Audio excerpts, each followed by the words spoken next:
tu regardes cette vidéo, c'est que t'es épuisé. T'es pas juste un peu fatigué, non, t'es épuisé émotionnellement. Et t'es même vidé. Tu te lèves tous les matins avec une espèce de boule au ventre. Et tu te couches le soir avec la tête qui tourne en te demandant mais qu'est-ce qu'il est en train de faire? Tu repenses à toutes vos conversations, à tous ces silences, aux messages que t'as envoyés, qu'il t'a envoyés, et à tous ceux qui n'ont pas eu de réponse, à toutes tes questions sans réponse aujourd'hui. Et tu te poses toujours les mêmes questions. Est-ce qu'il tient vraiment à moi? Est-ce qu'il m'aime? Est-ce qu'il me veut? Est-ce que je compte pour lui? Et pourquoi j'ai l'impression de l'aimer plus qu'il ne m'aime réellement? Donc tu commences à tout observer. Ses mots, ses actes, ses absences, ses silences, sa façon d'être, ses petits messages, ses emojis, t'observes tout. Et tu commences à douter. Et tu te dis même, mince, je pense que je prends trop à cœur les choses, je dois être trop sensible. Et c'est peut-être moi le problème. Donc t'as même honte. Et tu commences à avoir même très honte. Honte d'attendre, honte d'espérer et honte de t'attacher à quelqu'un qui ne te choisit pas pleinement et clairement. Et toi en fait tu veux juste savoir. Tu veux juste savoir s'il est amoureux ou si t'es encore en train de te raconter une histoire. Tout ce que tu veux c'est une relation simple, une relation claire dans laquelle t'es choisi. Une relation dans laquelle tu n'as pas besoin d'analyser chaque détail au peigne fin. Mais à la place ce que tu fais c'est que tu commences à t'adapter, tu commences à encaisser et tu minimises petit à petit ce que tu ressens. Tu comprends son passé, tu comprends ses blessures et tu comprends toutes ses peurs. Sauf que toi tu te fais passer après, tu passes après lui. Tu as le souhait d'être indépendante, donc financièrement, mentalement et d'avoir ton énergie, mais pas toute seule. Tu veux une relation et c'est normal, c'est sain. Tu veux aimer, mais tu as peur de te perdre en amour. Tu as peur de rester trop longtemps et tu as peur que malgré que tu comprennes toutes les dynamiques relationnelles, bah rien ne change en relation. Et au fond de toi, il y a cette phrase qui tourne en boucle. Pourquoi j'ai l'impression de tout comprendre et de tout le temps répéter les mêmes erreurs? Et sache-le, ce que tu ressens aujourd'hui, c'est pas un hasard, c'est pas non plus une faiblesse. Et c'est pas parce que tu as fait quelque chose de mal,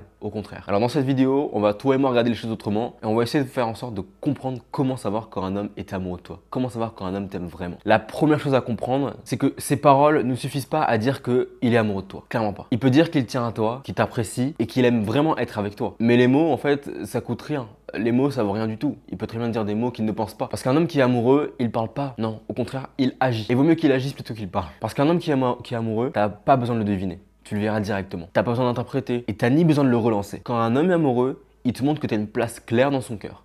Il te montre que t'es la reine de son royaume. Il te donne son temps, il te donne sa vie, il te choisit et il investit en toi. Il investit de l'énergie, du temps et de l'argent avec toi. Donc si tu es toujours en train d'attendre, d'analyser et d'espérer, c'est pas de l'amour, c'est certainement de l'ambiguïté. La deuxième chose à comprendre, c'est que le fait qu'il revienne dans ta vie constamment, ça veut pas dire qu'il est forcément amoureux. Pas du tout. Parce qu'il peut disparaître, puis revenir. Il peut t'envoyer un message, proposer de te voir, passer un moment exceptionnel avec toi et te ghoster juste après. Sauf que toi, le problème, c'est qu'à chaque fois, tu te dis « Ah, mais s'il revient à moi, c'est peut-être qu'il tient vraiment à moi. » Mais revenir, c'est pas forcément choisir. Un homme amoureux, il acceptera jamais de te perdre sans réagir. Absolument pas. Il te mettra jamais en pause et il te regardera jamais comme une option. Pour lui, t'es la numéro 1. Donc s'il commence à partir dès le moment où ça devient sérieux entre vous deux, puis il revient quand tu lui manques, c'est pas de l'amour, c'est un besoin. C'est pas de l'engagement, c'est juste qu'il veut assouvir ses désirs. La troisième chose à comprendre, c'est que le fait qu'il n'ait peur, ça prouve pas forcément qu'il t'aime. Ouais, mais il a été blessé dans sa vie, il est bloqué émotionnellement, il a du mal à dire ses émotions, il a du mal à exprimer ce qu'il ressent. Mais c'est pas parce qu'il a eu du mal à l'époque,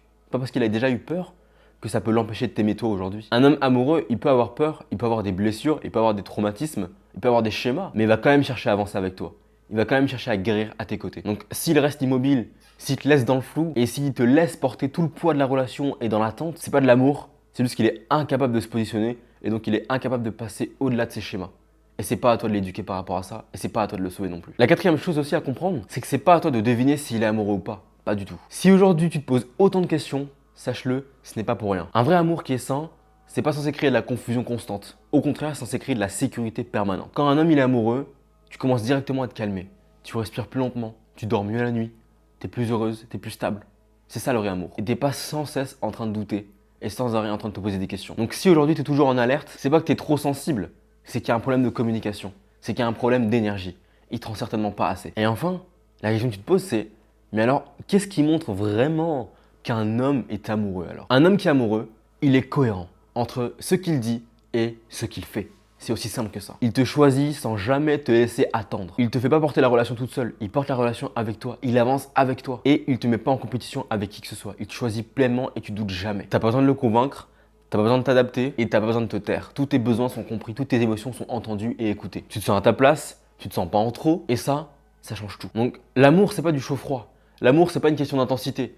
L'amour, c'est une question de stabilité, de présence, de vision long terme. Ça se voit ni aux mots, ni aux excuses, ni aux blessures, ni aux traumatismes. L'amour, on le voit quand il est clair, quand il est simple. Donc si aujourd'hui, tu te reconnais dans tous les signes que j'ai évoqués juste avant et que tu as l'impression que tu es dans un amour qui n'est pas réciproque, que tu donnes beaucoup plus que ce que tu devrais et que lui ne te choisit pas et que tu répètes sans cesse ce schéma, que tu cours après lui, que tu cours après eux et que eux ne te donnent jamais en retour, qu'ils profitent de toi, que tu te sens utilisé et que tu sens que ton énergie n'est pas investie au bon endroit, alors ce que j'ai fait pour toi, c'est très simple.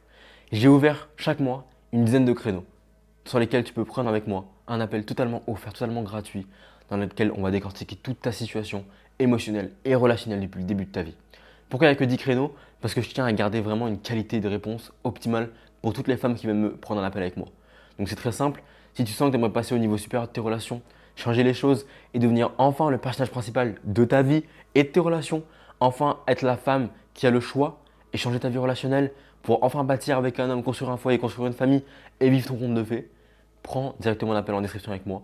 Je ferai un plaisir de t'expliquer tout ça, de parler avec toi, décortiquer ta situation. Donc je te fais des gros bisous, abonne-toi, c'était Yakin,